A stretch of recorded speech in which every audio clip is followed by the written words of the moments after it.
Près de Lissoman. Près de Lissoman. La station des bons plans. La station des bons plans. Sensation Alpes. Sensation Alpes. La radio de Près de Lissoman. Bonjour à tous, bienvenue sur Sensation. Nous sommes aujourd'hui à la fruitière des Hauts-Fleuris avec Thomas Redley. Bonjour. Bonjour. Alors Thomas Redley, vous êtes fromager. Est-ce que vous pouvez nous présenter un petit peu la fruitière des Hauts-Fleuris? Quelle est son histoire? Alors, la fruitière des Hauts-Fleuris a la particularité donc, d'être une coopérative, qui est gérée par les agriculteurs eux-mêmes. Donc c'est une gestion directe, on va dire, donc avec un conseil d'administration, un président, et donc représenté par les agriculteurs. Donc, eux sont nos patrons, et la fruitière est en état, eux, c'est leur outil de travail presque. Donc ça leur permet à eux de valoriser leurs produits, donc du début jusqu'au fromage, donc du lait, de la traite jusqu'au fromage. Et alors quels sont les fromages justement que nous pouvons retrouver à la fruitière des Hauts-Fleuris? Est-ce qu'il n'y a que des fromages finalement? Donc nous fabriquons donc ici sur le site essentiellement le reblochon et la tome, mais bien sûr nous avons dans notre magasin plusieurs fromages locaux principalement, et puis on peut trouver d'autres fromages aussi. Alors les produits sont locaux, hein, vous venez de le dire, on l'a vu avec les récents événements, les circuits courts et les produits locaux sont devenus presque importants, une priorité finalement. Est-ce que vous avez ressenti justement cette envie de consommer local de la part des habitants et peut-être même des visiteurs? Donc c'est toujours très important pour les gens de venir s'approvisionner près de chez eux. Et surtout, ça fait profiter le local et faire travailler nos agriculteurs qui s'investissent tous les jours dans leur travail afin de sortir un produit de qualité. Donc ensuite,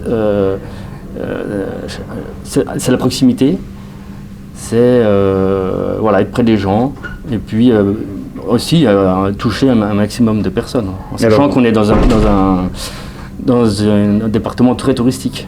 Et vous proposez justement des initiations un peu à la confection de fromage. Vous faites visiter aussi votre laboratoire. C'est important pour vous de transmettre vos compétences, justement, votre métier de fromager aux plus jeunes aussi? Donc c'est sûr que c'est un métier qui est très difficile, mais aussi qui nous permet du coup d'être en lien aussi avec les gens, par cette galerie de visite. Ils aiment bien voir la fabrication de fromage, comment le lait passe à l'état liquide, à l'état solide. Et puis après, on a beaucoup d'enfants qui viennent, ils sont intrigués pour savoir comment ça marche. Et peut-être que ça donnera envie de faire fromager. Et alors le fromage, c'est un peu comme tout, hein. Certains l'aiment fort, d'autres doux. Ouais. Qu'est-ce qui rend un fromage doux ou fort? Alors, il y a plusieurs choses qui rentrent en ligne dans un fromage qui va jouer sur le fort ou le moins fort. Pour nous, en reblochon, ça va être l'affinage. Hein. Ça veut dire un fromage qui est plus jeune ou plus vieux. Un fromage qui sera plus vieux, il aura plus de caractère, plus de goût et plus fort qu'un fromage. Donc c'est vrai que pour le reblochon, il y a des gens qui le préfèrent plus affiné, on dit. Des fois, ils demandent au magasin, je voudrais un reblochon plus affiné ou moins affiné. Alors plus affiné, ça veut dire plus affiné, donc il a eu plus de temps en cave, et du coup, ça lui permet d'avoir plus de caractère et de force, de goût. Après, ça, chacun peut ça.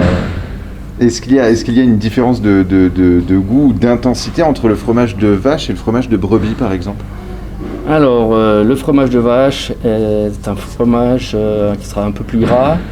Et que la brebis, non, c'est plus léger et plus onctueux, un fromage de brebis.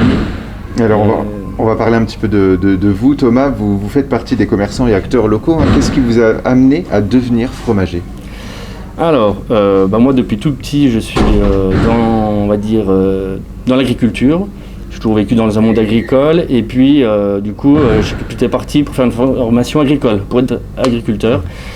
Et nous, dans notre pays, en Haute-Savoie, c'est principalement accompagné d'une fabrication à la ferme, souvent. Donc, après mes études agricoles, j'ai fait une formation en fromagerie.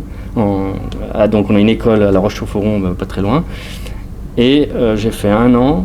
Et après, je suis arrivé donc, ici en apprentissage. Et voilà, je suis resté. Et vous produisez donc du reblochon, de la tome de Savoie et de l'abondance.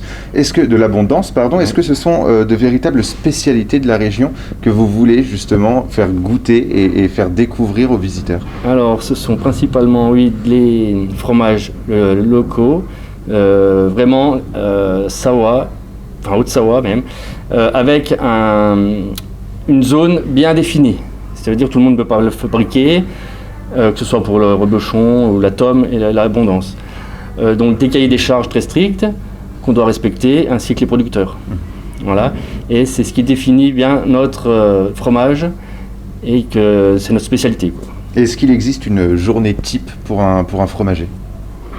Une journée type, c'est le matin être ici à 5h pour recevoir le lait qui a été collecté et puis à procéder à toutes les étapes de la fabrication, voilà, jusqu'à l'affinage. Merci beaucoup Thomas Redley d'avoir été avec nous et vous pouvez retrouver cette émission en podcast audio et vidéo sur notre site et application ou sur notre chaîne YouTube. Près de Lissoman. La station des bons blancs. La station des bons blancs.